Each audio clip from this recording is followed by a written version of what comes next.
Broadcasting from Boston, Massachusetts, you're listening to the Technology Equals Equality podcast.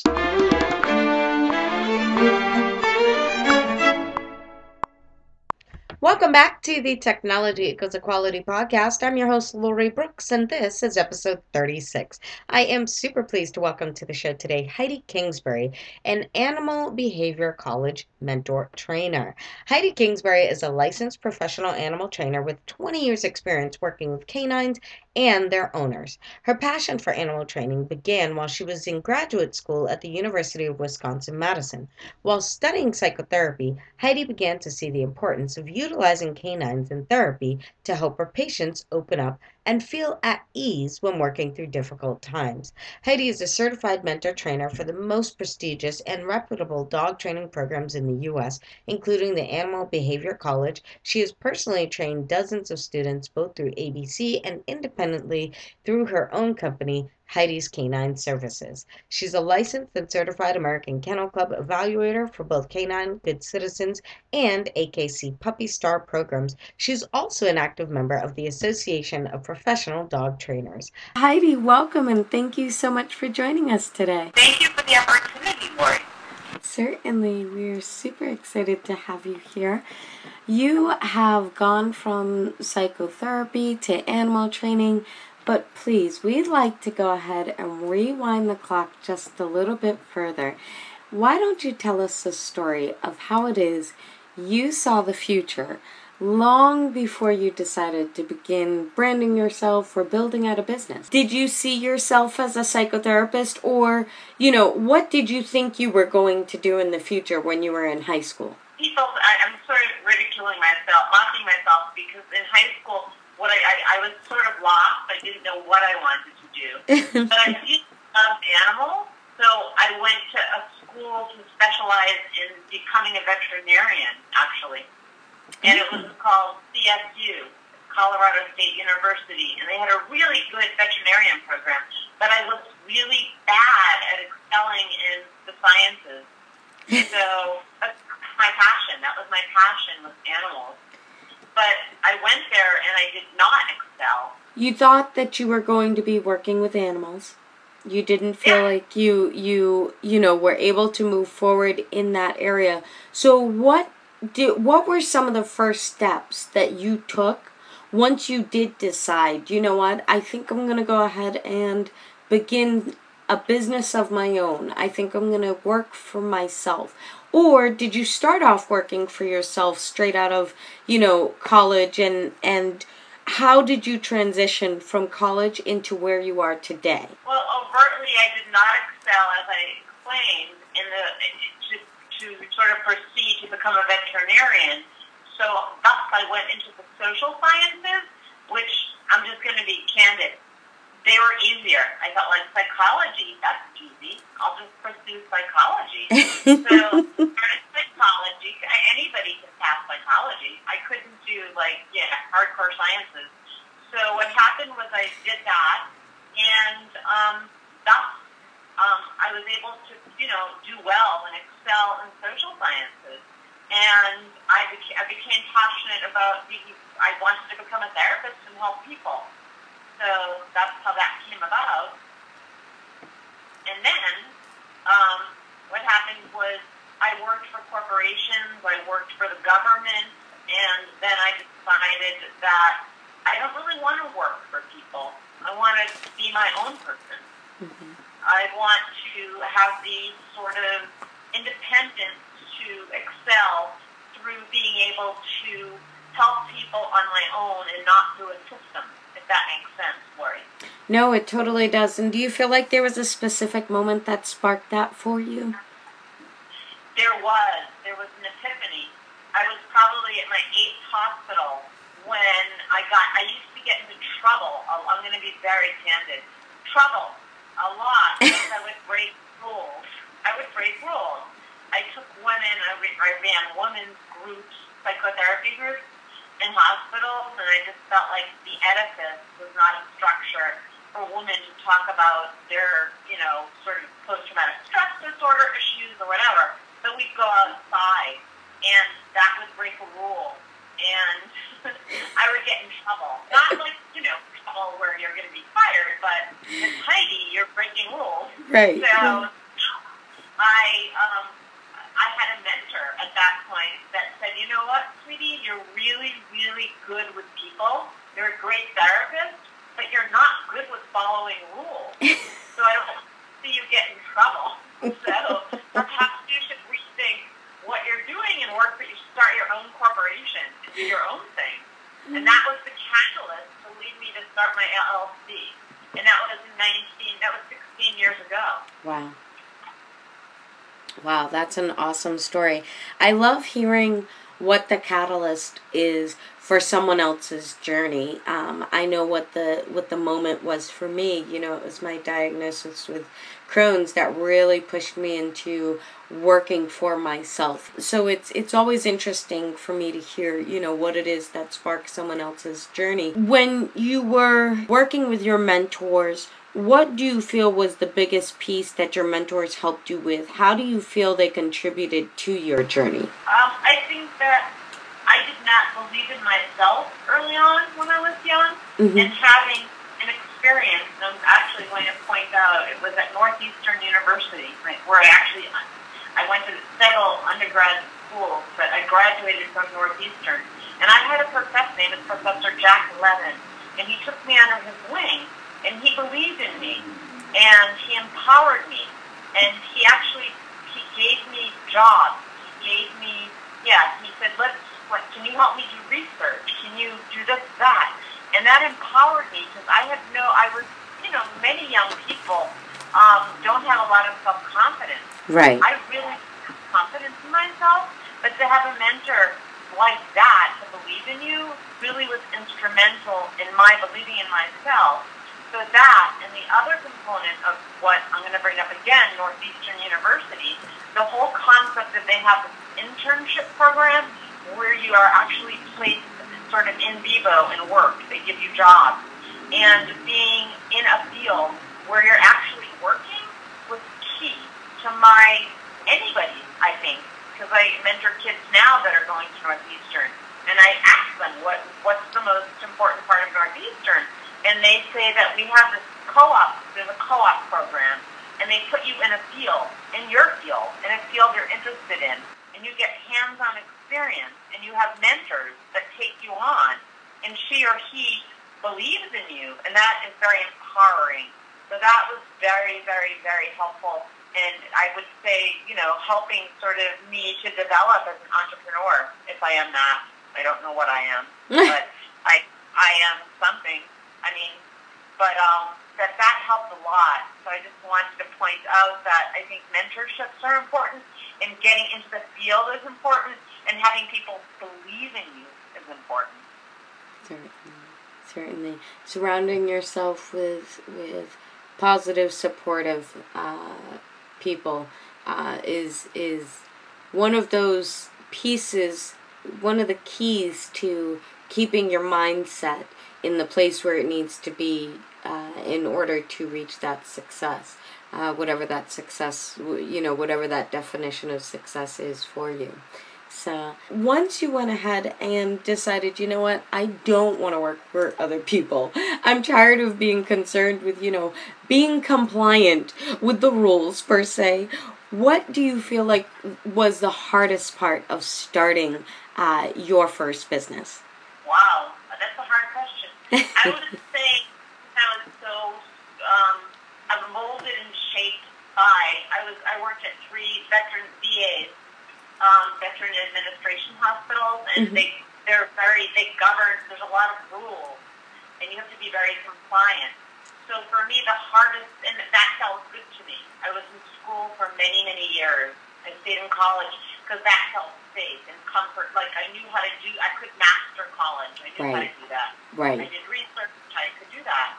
So I think, and then the VA systems, the same thing. I knew how to sort of govern and sort of master that. So I think the hardest thing when I branched out on my own was to say, I am independent.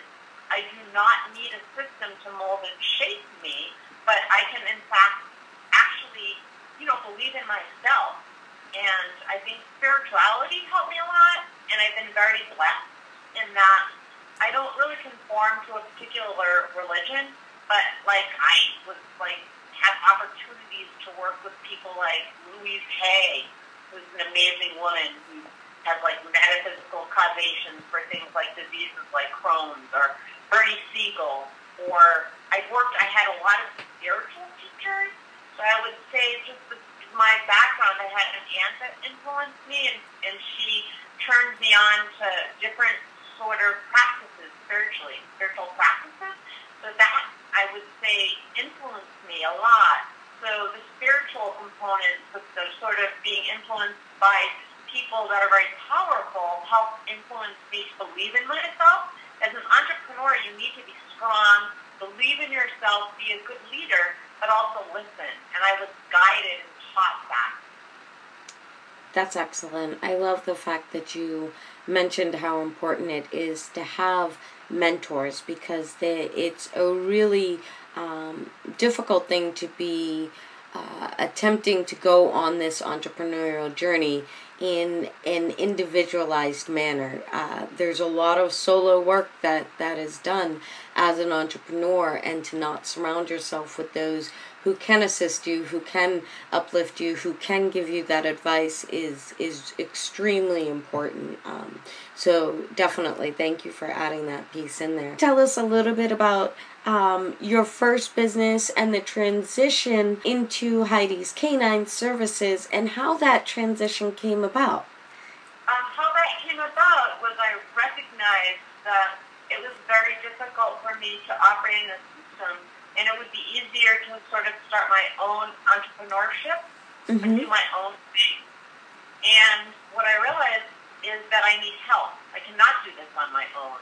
And there are actually systems in place that operated to facilitate growth. One was called SCORE, and it's actually a nonprofit that helps facilitate and foster people to learn how to create their own business. Yes. And how to sort of, acknowledge and sort of edify themselves. So I realized, I acknowledged I need help, A. B, then I decided that I need to find mentors, because that's how I, was raised. I was mentored. Right. And then I did that, and that's how it sort of took off. What was it that sparked the idea of merging those two services? Well, since I was a young girl, I had always volunteered in shelters because I had an affinity for animals. I have recollections of being 5 and saving birds, or trying to rescue a bird with a broken wing, with a pop, what do you call it? A pasta? I don't know. Sorry, I'm not very articulate today. But yeah, I always had an affinity for helping animals, so I always volunteered in shelters. Right. And I did that throughout my life, early life. And then I decided, I'm not really answering your question, Lori, I'm sorry. But then I decided that people were really difficult to work with, in that you have to really hit rock bottom to want to change. And I got sort of frustrated, because I felt like, as a psychotherapist, I found it sort of frustrating to try to help people, because they have to hit bottom and want to help themselves. So thus, I made the decision to say, what can I do? You know what I mean? I'm not being effective as a therapist, so how can I help sort of humankind, animal kind, in a way where I'm giving back to the world? And I realized that I went back to my childhood, like I said, and helping animals. And animals are easier to help than people. And then I found a way to blend the two. What really occurred was, it wasn't even, the mentors that stepped in. It wasn't even necessarily, they may have sparked something in you that helped you to blend the two in some form or fashion as a business idea, but it really came from an internal recognition of a love for animals, and something that you had a passion for initially, as well as a love for psychotherapy and assisting people, but also recognizing the difficulties that you were having as a psychotherapist to be effective in certain areas, and the thought of, okay, well, how can you merge these two to really still be effective? And that sometimes is one of the most important pieces of business, is the ability to pivot, the ability to shift, and the ability to be honest with yourself and recognize when there are moments that, you know what, this is not my strong suit. So let me figure out what my strong suit is so that I can make that still something I can provide for others, and still make a contribution to the world without, necessarily sticking with this initial idea.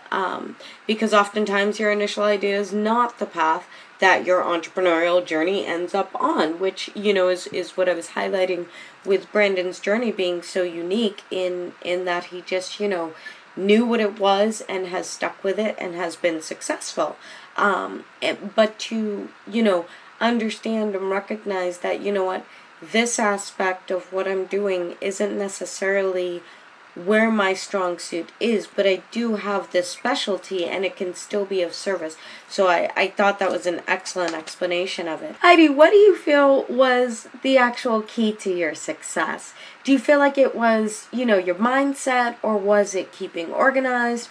Was it the moment when you figured out that you really wanted to meld the two and turn it into a psychotherapy service for owners and their pets? Or do you feel like it was as you began building out the services and growing with clients? What do you feel like was the real takeoff point for you? To me, the takeoff point would have been giving back. So, I was pretty green. So what I needed to do was give back to my community. Mm-hmm. So I went online and I said, what can I do to give back, to learn, so I can grow as an entrepreneur?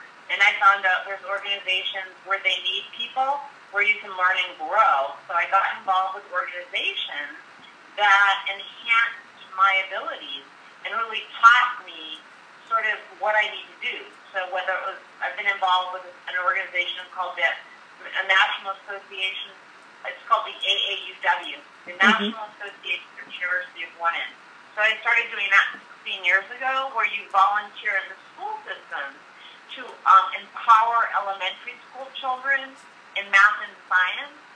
I started giving back, and that was one milieu, but I did many milieus. I worked in nursing homes, volunteering with animals. I worked in the hospital, bringing animals into hospitals. And I think that helped me realize that if I can sort of, go into the community and learn from others, that can be sort of instrumental in helping me learn to be able to become an entrepreneur. Right. It took years, though. It didn't happen overnight. It was a journey. It was a process. It was definitely, Certainly. And I think that can be one of the trickier pieces. I'm glad you said that as well. It's funny. Many people become entrepreneurs to find the freedom and find the extra time to have with friends and family.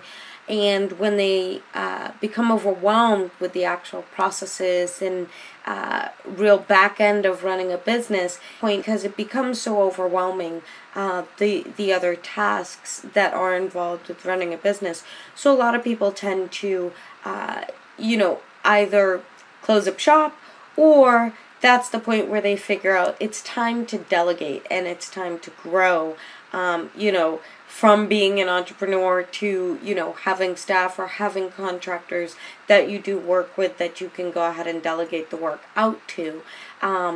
Do you feel like this is one of the more important pieces that an entrepreneur should kind of take into consideration prior to delving in? What do you feel is one of the most important pieces? It's pivotal. It's pivotal. The only way to succeed as being an entrepreneur is to give back, and then to take on and mentor, which is what I did. So I think it's very important to be able to say, I know nothing, nothing, to give back. And thus in doing that, you're acknowledging that you need to learn, Right. And through doing that, eventually people came to me and said, will you mentor me? So after doing that, I was called by an association, an animal association, saying, can you be a mentor? Because you're really good at what you do. Right. So not just on erudite, but it took, those years of giving back and learning that you've got to give back. Right. To learn that, through doing that, you're going to eventually be called on as a mentor. Growing your own mind and investing in your own education and your own knowledge is something that should be implemented and put into your schedule immediately from day one, because as entrepreneurs, we can't grow unless we continue to learn. And to be able to give back and continue learning as you give back is a very instrumental piece, because I find as I take on interns or, mentor and so forth, I find that I learn myself from the mentee, so it's a two-way street. You're always learning as you go. And if you don't continue learning, you become stagnant, and it's really difficult to continue helping others, and to be able to give back. If you're not learning anything new yourself, it's stagnant in the information that you can help to give back. So, no, definitely, I totally agree. Heidi, do you have a favorite tip or a trick or, an application or even a book or something that we can share with the audience that you feel like would really help them on their entrepreneurial journey? Yes, I am actually in the process. I'm writing a book, and Awesome. It's in the process of being edited now. I don't know if it can help anybody, because I think everybody needs to have their own journey. Mm-hmm. So, and calling, and I think that, again, I don't want to get back to spirituality, but there's a big part of me that feels like you need to have your own calling as an entrepreneur, Mm-hmm. and to know, what it is, Right. and to have catalysts, and to have, people, places, things that help you. But I am working on a book, and I'm hoping that book helps people. It's about the relationship between animals, people, and psychotherapy. But my thought would be for people to follow their gut, and to, again, not to sound wooey, and I live in a place called Santa Fe, New Mexico, where we're known to be very new agey and wooey, but I am very I'm empirically trained. I was trained in Madison. I have my master's degree in social sciences, but I was very empirically trained. But I think we need to be driven, and if we know what our passion is, and we can follow it and believe in it and never give up. My thought is, do not give up. Never give up. Do not let obstacles get in your way, ever. Do not let things break you down. If there's if something comes upon you that you feel like is a hindrance, it's not a hindrance. It's an opportunity. It's an opportunity to grow, and reframe it. So I always try to reframe things as, it's not a negative thing, it's an opportunity. Right. No, it doesn't say negative. Does that make sense? Certainly. No, definitely. I think you touched upon a couple of different things. The book is really going to explain the relationship between animals, people, and the psychotherapy relationship there, and how people can really be assisted by that. I love the way that you also pulled out the piece of how important it is to recognize the learning in each and every moment, because that is another piece that I try to stress to the audience, is that, for every moment that you consider in your own mind logically as a failure, you really need to flip that for yourself and recognize that it's just a learning experience. Because as long as you take feedback from that moment, whatever the feedback is, as long as you take feedback, even your own self-feedback of really taking a step back and looking at a moment, it's a learning moment, and that's a positive thing in and of itself. It's so, I love that piece. For me, there's no failures. There's only opportunities. Exactly. And when people understand, if they can reframe a failure as an opportunity, they can actually bridge that gap and go on and not get derailed, and realize they can succeed. But I think a lot of entrepreneurs, give up. Right. They give up. They see something as a defeat, and they don't realize it's really an opportunity to reframe it as an opportunity. Right. Right. No, definitely. You really have to keep your eyes open for the opportunities is key along the journey. The opportunities and the ability to pivot for those opportunities is really something that can assist in, becoming the key to success. So, Heidi, the show is really designed to help entrepreneurs come up with ideas for new, innovative companies in an industry that they may not have really thought of. So, we would love to help you solve the pain in your industry. If you had a magic wand and could change anything at all in your business, what would it be and why? I'm an advocate for animal rights. Mm-hmm. If I could change anything, it would probably be to empower people to invest more time, heart, soul, and money into these organizations. So we can help children and animals. Small children and animals are not advocates. They cannot be advocates. But as adults, we can be. So my heart and soul would be to empower people to give back more to organizations, whether it's volunteering in a shelter to walk a dog or clean a kennel, or whether it's, being sort of lofty and giving back fiscally. But that would be my thought. I love that you're looking to just make the change across the board to assist in animal rights in any way, shape, or form, and to just have more people continue giving back. So, Heidi, please share the best way for our listeners to find you. Oh, people can reach me either through my email address, which is hkwoof@aol.com, or my LinkedIn address, which is Heidi Kingsbury, or aboutme.com, which is, again, Heidi Kingsbury, aboutme.com. Find yourself a couple of mentors. It doesn't have to be just one. Find positive peers, people who are going to support you on this journey and have faith in what it is that you're doing, even if they don't necessarily understand it. It's just really important to have people who are positive and supportive of what it is that you are attempting to embark on. So, Heidi, thank you once again for joining us this week. Don't forget to reach out to Heidi. You can find her at petwebdesigns.com/Heidi's Canine Services, or you can always reach her through our show notes page at technologyequality.com/Heidi Kingsbury. Thank you once again, Techie community, for joining us here for this episode 36. If you have tuned in week after week and you're enjoying the episodes, don't forget to head on over to iTunes and subscribe so that you don't miss any of our upcoming episodes. So head over to iTunes, subscribe, and while you're there, leave a 5-star rating and review. We're looking forward to hearing your feedback on the show. It's much appreciated. And until our next episode, when we continue to hear the journey, find the pain, and create solutions, enjoy the week.